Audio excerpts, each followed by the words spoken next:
What's up guys, and yeah, another video. I said that yesterday the next video I was going to be doing was the direct coverage. I thought, well, I was sort of looking around this morning and I was on Reddit and I saw a little theory about the games that I actually really I really agree with, I guess. I don't know, or I think it's a really interesting theory and I'm going to build on it and stuff like that. Okay, so it's about Sun and Moon, and as you can probably tell by the title or the thumbnail or whatever, how they are basically gold and silver. Now, hold off, don't be like, oh my god, we're going to get a Johto and Kanto again. No. We are going to go to a new region, but it will be very similar in its outset, its sort of skeleton, to gold and silver. Let me expand on that. First, we've got to think about X and Y, okay? Really, X and Y was, or Generation 6 in general, was a reboot of the series. We had, for example, the anime, starting off the anime, the theme for the anime was remixed from the first ever Pokemon theme. That's sort of clue number one. We had a sort of a remix of that. Clue number two, obviously X and Y. X is blue, Y is red, red and blue, original games, sort of related like that. But that also has a lot of similarities to Generation 1, as we saw when we played the games. For example, Santalune Forest, Viridian Forest, it's exactly the same almost. You know, you go in, you go right, you go up. You go along a bit, down a bit, up a bit, oh no, and then you get to the end basically. The layout is almost exactly the same to Viridian's layout, so that's one thing there. But there are loads of other things as well. You get the Kanto starters, legendary birds, you can catch one of those three. Mewtwo is in a cave. Come on, Lapras is a gifted Pokemon, and you can use Surf on it. And there's sort of loads of other things. In Team Flare's base, there are spinning tiles, and you need an elevator key.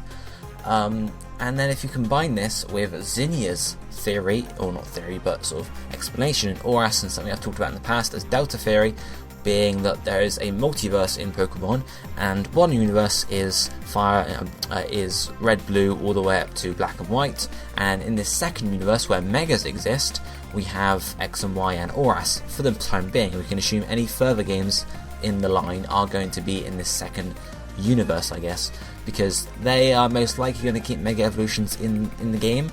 I assume today in Direct there will be some showing of Megas in a trailer, if we get it, of course, because they will want to sort of confirm that we are getting Megas returning, because otherwise some people might say, oh well, Megas are gone now, it was just for X and Y and Oras. But I'm assuming Megas are going to return, and this second universe is the Mega Universe, I guess we could say. So, if we think about it, in the first universe you have red, blue and all that.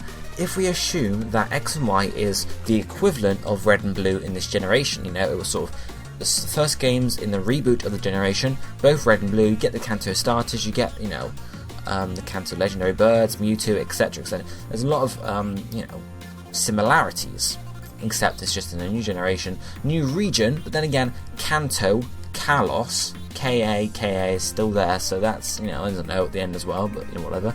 Very similar names. So if we assume that X and Y are the red and blue of this reboot of the Pokemon series in this new universe, what games came after red and blue, obviously excluding yellow, what games came after red and blue in the first sort of universe? We had gold and silver. Now we might be getting Sun and Moon. Sun, gold, Moon, silver. The sun is pretty much gold, yellow, and the moon is sort of a silvery grey colour. So that makes a lot of sense there. Also, the next movie with Magiana in it, the evil sort of guy in the enemy team or whatever, the villain, the antagonist, is after Magiana's soul heart. Soul heart, heart gold, soul silver. Okay, I'm not saying, okay, it's confirmed, but soul heart, heart gold, soul silver makes a lot of sense there. Now, what I'm saying here basically is that maybe, just maybe, Sun and Moon will be very similar to gold and silver. Now, what conclusions could we draw from this prediction? Well, we could easily say that, okay, so Sun and Moon is going to take place in a region next to Kalos. And we know there is sort of a region near Kalos, because it's Kalos is at the top left, I think, if I remember correctly, of this land mass. So there is an area to the south and an area to the east. So it could be East Kalos or South Kalos. It's also supported by Kuroe Town, which has that train station in it, and the train goes into the mountain. There's been no use of that in X and Y at all. I don't know why they would put the train station there if there was completely no use of it. Unless, of course, there is a region to the right there, to the east, and Kuroe Town will be used at some point. Now, of course, we don't know when that point will be. We thought maybe X and Y DLC, X and Y expansion, Z the sequel, or maybe, just maybe, they are going to use Sun and Moon and have you in this new region to the east of Kalos. Maybe it might be called East Kalos. It might be called a different region. It might be a different region entirely, separated by this big mountain range, and you'll be in this new area. And then in the after game, you get to travel to Kalos, because obviously in Gold and Silver, you were in Johto, and then you travelled east to Kanto and played over Kanto again. So it was obviously the other way around. You go to this new region, and then you go west to Kalos, but it's the same sort of thing. So that would be one similarity there. Other similarities we can sort of draw and talk about is, remember in X and Y, Lysandre, after his plans were foiled, the ultimate weapon, activates and doesn't really do anything. We all assume Lysandre he's dead, or he's gone. He's missing at least. We don't hear anything about him afterwards. Team Flare goes into disarray. The other scientist ends up getting caught by Looker during the Looker adventures, or whatever they're called, but we don't know what happened to Lysandre. There's no body, and obviously in Pokemon you don't generally deal with death anyway, so it's possible that he might still be alive and might be in hiding. Now, why would Nintendo in Game Freak, why would they do that, Why leave him in hiding, okay? So, talking about other evil team leaders, obviously Red and Blue, Giovanni, after that, went into hiding after he was defeated by Red. In Gold and Silver, obviously he comes back. We'll talk more about this in a minute. In Ruby and Sapphire, after Team Aqua or Team Magma's plans are foiled, I think, if I remember correctly, they change their ways and say, okay, we realise this is the wrong way to do it, we're going to fix it. Especially in Emerald, I think they do that, and they decide, or at least in Oras, they do that, and they they shake their hands. In Diamond, Pearl, Platinum, I'm pretty sure Cyrus gets sucked into the alternate universe in whatever game, so that's how he ends up there. In Black and White, or in Heart Gold and Silver, obviously it's the same as that, yeah. In Black and White, N flies away on his Reshiram Zekrom. Getsis, or whatever his name is, he doesn't get caught or anything, but he does then return in Black 2 and White 2, and I'm pretty sure then he gets caught and taken to jail, or whatever you might want to assume that would be. So Lysandre is currently the only, obviously in Heart Gold and Silver, Giovanni doesn't return in the end, but we do have a little Easter egg bit where you go with Celebi and you go and meet him, and then you defeat him then, and then I'm pretty sure he finally turns the towel in or whatever.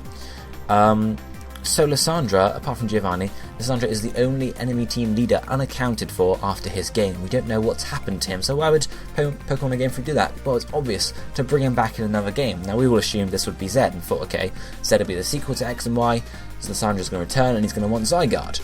But we're getting Sun and Moon, so it would not make sense for them to move on to Sun and Moon and say, right, new enemy team, etc, etc, or they might have a new enemy team, except Lysandre may appear some point in the story. It wouldn't make much sense to have two new games and ignore Lysandre completely, and then the next generation say, oh look, Lysandre's back, or whatever, in several games time, because at that point people might not even know who Lysandre is. They might have forgotten, they might not have played X and Y, whereas it's more likely that if they play in Sun and Moon they have played X and Y already and they know about Lysandre. So it's possible that Lysandre may return in Sun and Moon, either to aid the enemy team, or Team Flare might be again the enemy team, similar as we had for Gold and Silver. We had Rocket returning. It's possible that Team Flare might return in Sun and Moon. Personally, I wouldn't like that because they're a bit of a boring team. I've seen I think it was a comment on my last video, someone saying that Pokemon Team Eclipse would make a very good name for the enemy team, and that would make it amazing, and I would love to see that, because Eclipse counts for Sun and Moon. You can either have Solar Eclipse or Lunar Eclipse, but you guys get the idea. Eclipse would be a great name. But if Lysandre returned and was part of that enemy team, that would be awesome. I would love to see that. You know, not for Lysandre to be like, oh yeah, Team Flare's back, but sort of either be aiding the enemy team in or the evil team, I should say, not the enemy team. That sounds like playing COD or something. To either be aiding the evil team, or to be like another secondary antagonist, or maybe even the primary one, being like the mastermind behind Team Eclipse or whatever team it might be, and then only to reveal it at the end, and you know, being sort of the final boss. Who knows though? But you know, this is sort of where I'm getting to here, guys. So X and Y would be the reboot, the red and blue, almost, what's the word I'm looking for here? The equivalent of red and blue in this universe, with Sun and Moon, gold and silver, very similar sort of colourings, I guess, being the gold and silver, Sun and Moon being the gold and silver of this universe, and you travel back to Kalos after you defeat the main game. Lysandre might appear, etc, etc, etc. So obviously in Sun and Moon you would have Lysandre or the enemy team probably using Zygarde, because I'm assuming at this point that Sun and Moon are going to be Gen 6.5 / sort of like just the sequels to X and Y, kind of like Gold and Silver were sequels to Red and Blue. Even though it was a new generation, they had some new Pokemon introduced, they were still sort of sequels in some ways. So I'm assuming that's the case, and then Zygarde is going to be involved somehow, since otherwise he's sort of completely gone, you know? So who knows? Who knows? But yes, that's sort of my theory, I guess. Well, not my theory, but someone's theory on Reddit, which I love the theory, so I'm just building on it here. And I think it's a very likely theory, to be honest, because we are talking about Gold and Silver were one of the very popular games in the Pokemon series, because they had 2 regions, they had loads of cool stuff people liked, and they returned to Kanto and sort of built on it there, so people love those games. So for the 20th anniversary, having sort of like, I don't want to say remakes of Gold and Silver, but they're not reboots of Gold and Silver. That makes a lot of sense. Sun and Moon being reboots of Gold and Silver would make a lot of sense in my opinion. Not obviously copying everything from Gold and Silver, but inheriting a lot of the sort of the structure of it. But that is this video, guys. I hope you enjoyed hearing the little theory. I'll put the link down to the Reddit post in the comment section, just if you guys wanted to sort of read a bit more about it. I've gone over most of it here, but if you enjoyed the video, be sure to hit the like button, and I'd like to hear what you think of this theory for one, and obviously just about the games in general. It's probably, by the time this video goes up, about 3 hours until the direct, so it'll be certainly hypey, and obviously once the direct comes out and we learn some more about the game, we'll see if this theory still holds true. But for now, I hope you enjoyed this video, guys. I'll be seeing you next time. Thank you for watching, and goodbye, my friends.